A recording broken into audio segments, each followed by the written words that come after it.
Shalom Bapak Ibu Saudara-saudari yang terkasih. Hari ini kita akan membaca firman Tuhan dari kitab 2 Korintus pasal kelima ayat ke-17. Demikianlah firman Tuhan. Jadi siapa yang ada di dalam Kristus, ia adalah ciptaan baru, yang lama sudah berlalu, sesungguhnya yang baru sudah datang. Berbahagialah setiap orang yang mau membaca, mau merenungkan, mau melakukan, dan mau membagikan firman Tuhan dalam kehidupannya setiap hari. Bapak, Ibu, saudara-saudari yang terkasih, hari ini kita akan merenungkan satu kebenaran yang sangat penting tentang siapa kita sebenarnya di dalam Kristus. Banyak dari kita mungkin menjalani hidup dengan identitas yang dibentuk oleh dunia, label dari kegagalan, kesalahan masa lalu, atau perkataan orang lain yang menyakitkan. Tapi kabar baiknya adalah Tuhan tidak melihat kita seperti dunia melihat kita. Dia memberi kita identitas yang baru dan mulia. Pernahkah kamu merasa tidak cukup baik? Mungkin kamu pernah dipanggil bodoh, tidak berguna, atau tidak akan pernah berhasil. Label-label ini bisa melekat begitu dalam, bahkan membentuk cara kita melihat diri kita sendiri. Namun,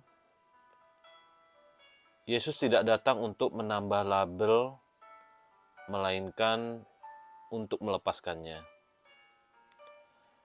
Dunia berkata, kamu gagal. Tapi Tuhan berkata, engkau adalah anakku yang kukasihi. Dunia berkata, kamu tidak cukup. Tetapi Tuhan berkata, kasih karuniaku cukup bagimu. Mungkin kita akan baca kembali di kitab 2 Korintus 5 ayat 17. Sebagaimana firman Tuhan, katakan, jadi siapa yang ada di dalam Kristus, ia adalah ciptaan baru, yang lama sudah berlalu, sesungguhnya yang baru sudah datang. Apa artinya ini? Ini artinya identitasmu tidak lagi berdasarkan masa lalu. Ini artinya kamu bukan lagi tawanan dosa, tapi orang yang telah dimerdekakan. Itu artinya kamu bukan lagi produk dari kegagalanmu, tapi ciptaan baru dalam Kristus. Ketika kamu menerima Kristus, kamu tidak sekedar dibersihkan, tetapi kamu diperbaharui. Tuhan memberikanmu identitas surgawi, bukan dari dunia ini. Kamu menjadi anak Allah, kamu menjadi ahli waris janjinya, dan kamu menjadi warga kerajaan surga. Jika kita adalah ciptaan baru, bagaimana seharusnya kita hidup? Pertama, jangan percaya pada suara negatif. Dunia akan terus mencoba memanggilmu berdasarkan masa lalumu. Tapi kamu perlu mengingat siapa kamu di dalam Kristus. Saat iblis berkata, kamu gagal, jawab dengan firman, aku lebih dari pemenang oleh Dia yang mengasihi aku. Dan poin kedua, yaitu hidup dalam kasih dan pengampunan. identitasmu sebagai anak Allah mengubah caramu memperlakukan orang lain. Kamu tidak lagi menyimpan dendam, karena kamu tahu kamu sendiri telah diampuni. Poin ketiga adalah jadilah terang.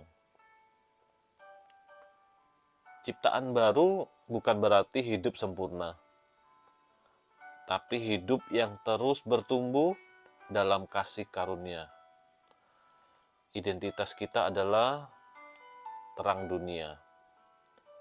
Kita dipanggil untuk mencerminkan kasih Kristus kemanapun kita pergi. Bapak, Ibu, Saudara-saudari yang terkasih dalam Kristus, ingatlah, kamu bukan siapa kata dunia. Kamu siapa kata Tuhan. Dunia bisa berubah-ubah, tapi firman Tuhan tidak pernah berubah. Apa yang Tuhan katakan tentangmu adalah kebenaran yang kekal. Jangan lagi hidup sebagai tawanan masa lalu. Berdirilah sebagai anak Allah yang diberi identitas baru. Anak Allah yang dikasihi, anak Allah yang dimerdekakan, dan sebagai anak Allah yang dipanggil untuk tujuan yang mulia. Mari kita satu di dalam doa. Tuhan Yesus, terima kasih karena di dalam Engkau aku adalah ciptaan baru. Engkau telah menghapus masa laluku dan memberiku identitas yang baru sebagai anak-Mu. Tolong aku untuk hidup sesuai dengan kebenaran ini, bukan menurut label dunia, tapi menurut janji-Mu. Kuatkan aku di setiap hari untuk berdiri teguh dalam kasih dan anugerah-Mu. Di dalam nama Yesus, aku berdoa. Amin. Tuhan Yesus memberkati.